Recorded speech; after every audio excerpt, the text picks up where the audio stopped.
about the Salem witch trials. They're the same thing. In 1692, in what we know as America, fucking Protestant religion, separated from England, we've been over the ocean, there's witches in the woods, we have no idea about that shit. Some fucking clergyman sees shit. Comes and sees, oh my god, Drew's on trial. He owns a bookstore. Oh, he's on trial. He owns a bookstore? Bookstore? No. Witchery. Knowledge? Bookstore. Knowledge. Poetry? Knowing everything. Poetry. Bunnies? Bunnies? El Bañona. Witchery. Drew comes through. He's like, yeah, I'll stand trial for this shit. I'm not afraid of you, Protestant shits. And he goes, I didn't do it. I'm not a fucking witch. So then he goes on trial. Chichiba is like, I didn't do it. I'm sorry. Chichiba.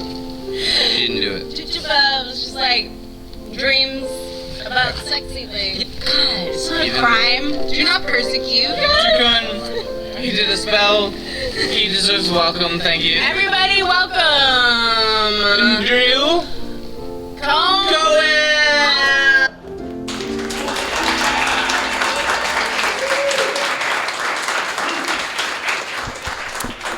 Thanks for having me. I am a witch, actually, so just so you all know.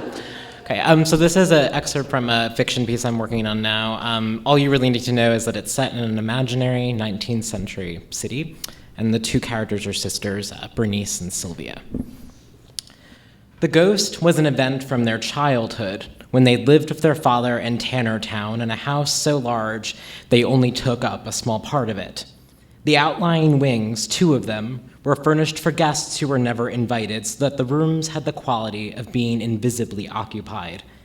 The girls imagined ghosts who never really went away, but instead took themselves to these rooms to sleep, to read, to gaze out the window until the time when they were expected to do their haunting again.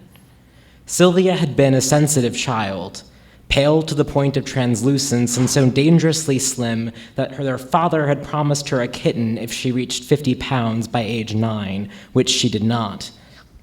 She was frequently sick, first with ear infections and later with coughs and fevers, to which Bernice was impervious, even when the rest of the house had been laid low.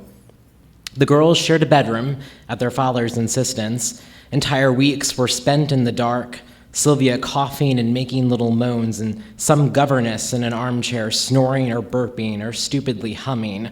It was torture to Bernice, like being unborn and going back into the womb. These periods partook of endlessness. And there was nothing for Bernice to do but to stare at the ceiling, which appeared to be full of shapes and patterns that moved in the darkness. She thought that maybe she was seeing the things called germs. Their father was a difficult man to work for, and so they never held the same governess for long. Women were growing evil, he'd say, and he seemed to be right. Even the oldest, dumpiest ladies got into trouble, would say something shocking about God or Jews or the government, or would be discovered to be stealing from the larder.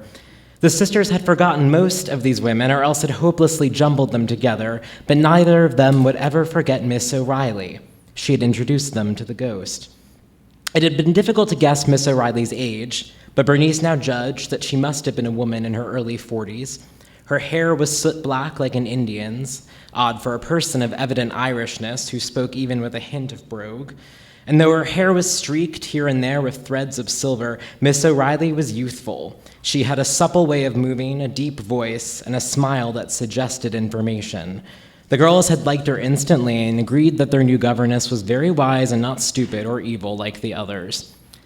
A few weeks into her tenure, Miss O'Reilly had wanted to know, why did they have such a big house if most of it was kept empty? An investment, said Bernice, and she added in good faith, do you know what that is? Yes, my dear, I do, but why the furniture? Here already, belonged to the people before us. You wonder why it's all brand new.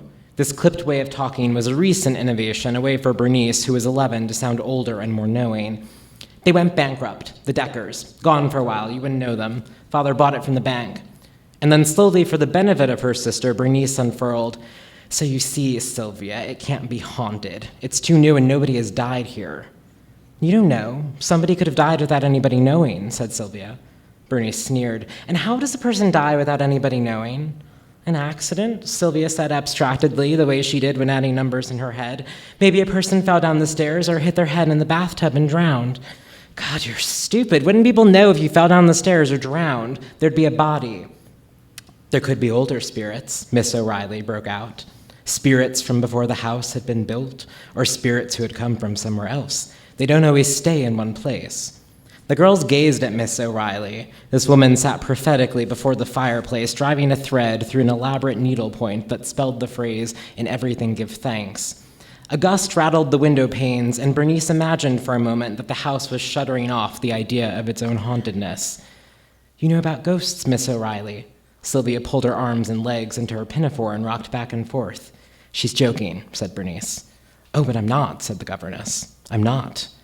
"There's no such thing," said Bernice. She stood up from the carpet and felt herself to be towering over both of them. "You'll frighten her, Miss O'Reilly. You're being vulgar." Miss O'Reilly smiled. "There's nothing to be frightened of. We begin in one form," she said. "We end in another. Spirits are the same as us, but kinder, because they understand more, and with understanding comes peace." Bernice became queasy. It was as though she'd been observing a mountain that, when she took a step to the side, revealed itself to be the depth of a lake. But Miss O'Reilly had been so brilliant. She had recited Rossetti from memory and had known the names for the different pigments and could identify a tree by its leaf. When they'd read from Mercury, Miss O'Reilly professed to having been employed by all the great families, had told the girls, for instance, how Kate Vandergaard kept her diamonds hidden beneath a cushion, and that when Mrs. Beale Buckminster slept, she wore a clay mask. She had been both earthy and metropolitan, had been almost perfect, had been lovable, but here she was going on about ghosts. Was Bernice prepared to love her even now? "If you don't stop, I'll tell my father," she said. "Tell him then. I cannot prevent you." Where was Bernice walking? She heard Miss O'Reilly call her name. Bernice was moving down the hall away from the classroom, her head leaden with tears and the tears sloshing. She wanted one thing. She wanted Miss O'Reilly to follow after her. She wanted this so badly that she was certain she heard steps behind her, and she stopped. The hairs on her neck rose at the prospect of a touch. But it hadn't been steps, only the sound of the pulse in her brain. So Bernice kept walking. She walked through the doorframe marking the threshold between the main house and the east wing, the occupied and the empty, and she walked down a hall that was forbidden to her. In all her life at Tannertown, she'd never been down it before. All the doors were open. This was the first thing she noticed. In each of the rooms that she passed, the beds were made, the chairs tucked beneath the tables, and the tables covered by lacework and empty vases. The rooms were bright, surprising because she'd always pictured them black and full of cobwebs. Here and there were squares of yellow light from the window panes, and the shadows so precisely rendered from tree branches and one or two fast-moving birds.